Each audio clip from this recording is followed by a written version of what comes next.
Hey, welcome back. Today we're going to go over the station rotation in Module 2. Our objectives are to define station rotation model of blended learning, provide a general format for lesson design, and to offer some ideas for sample lessons in different subject areas. Let's start off with a definition of the station rotation model so you can see how it works. The Clayton Christensen Institute defines the station rotation model as having students rotate at fixed points in time between different stations, at least one of which is an online learning station. This visual kind of sums that up to show you that students are spending part of their time in online instruction, part of the time at teacher-led instruction, and another part of the time at other various collaborative activities. Alright, so let's take a second to walk through what a typical lesson in a station rotation model would look like. First, we have direct instruction of math or science. Actually, it could be any subject, but we're just using math or science here. They're going to introduce the lesson and the stations, introduce content, and then use a do now that determines student grouping. After that, we're going to move to a series of stations. The first one is going to be an online practice and or games. Online learning tutorials and videos, or a collaborative project, research, WebQuest, etc. After we get done with that, we're going to get some direct instruction for the challenging content for the students who need extra help. So here we could work in small groups. We could have a large group, teacher-led instruction. This is where we're providing the support to make sure everyone has a fair chance at completing what is required of them. Last, we might come back together for whole or small group discussions, paper and pencil practice where the teacher can walk around, help those students that are struggling, and really any other hands-on activity. So we also have two specific sample lessons within different subject areas to show you guys as well. The first one is a sample science lesson that could be used in a biology classroom.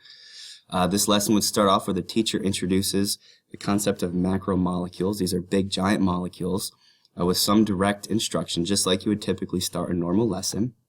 After that, the students are grouped and assigned to different stations, at which point they go to those stations and start rotating around. These stations are non-sequential, so it doesn't matter which direction they go. The students will probably rotate at fixed times as directed by the teacher in this case, just to keep everything moving. It's a good idea to have some kind of supplementary activity going on in the background that they can work on if they finish at a station before time is called.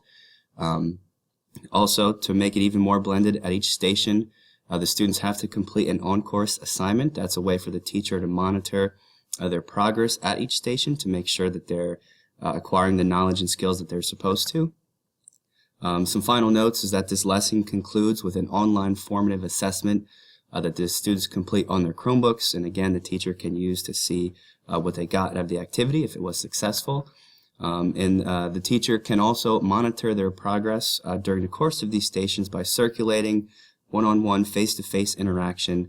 Also the teacher can use a monitoring software like Hapara to kind of see what the students are doing on their Chromebooks at any time during the lesson. Let's take a look at a history lesson based on the station rotation model. First, we'll have the previous night's homework will be assigned, and it's based on a quiz about the Civil War and the effects on different regions of the country. Students are paired up based on the quiz score, so maybe a high-scoring student with a low-scoring student just to balance it out. And then the teacher will introduce the lesson with a question. What was post-Civil War life like in different regions of America? And this will bring us to our first station.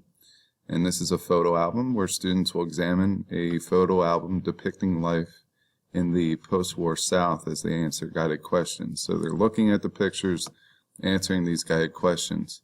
Something to keep in mind as we go through these stations, and we have a couple more stations to go over, is that these stations are not sequential, and they can be completed within reason at the group's own pace, but the teacher might have to intervene somewhere within. Alright, so continuing with stations B through D, this is document analysis where students will examine a series of documents online in physical copies and offer their analysis on each in various ways as determined by the teacher. Next will be a fully online station on a post-war North video. So students will watch the video and see what city life was like in post-war North. And then finally, stations F through H are more document analysis, where they'll take a look at more online physical copies and offer their analysis on each in various ways, depending on what the teacher wants them to learn. So the lesson would end with a discussion directed by the teacher and a project where students would demonstrate their learning. This project could be given early, that way they could work on it as students are finishing up a certain station, in case they finish their station early, but they need to demonstrate that they have understood the content that the teacher has prescribed them.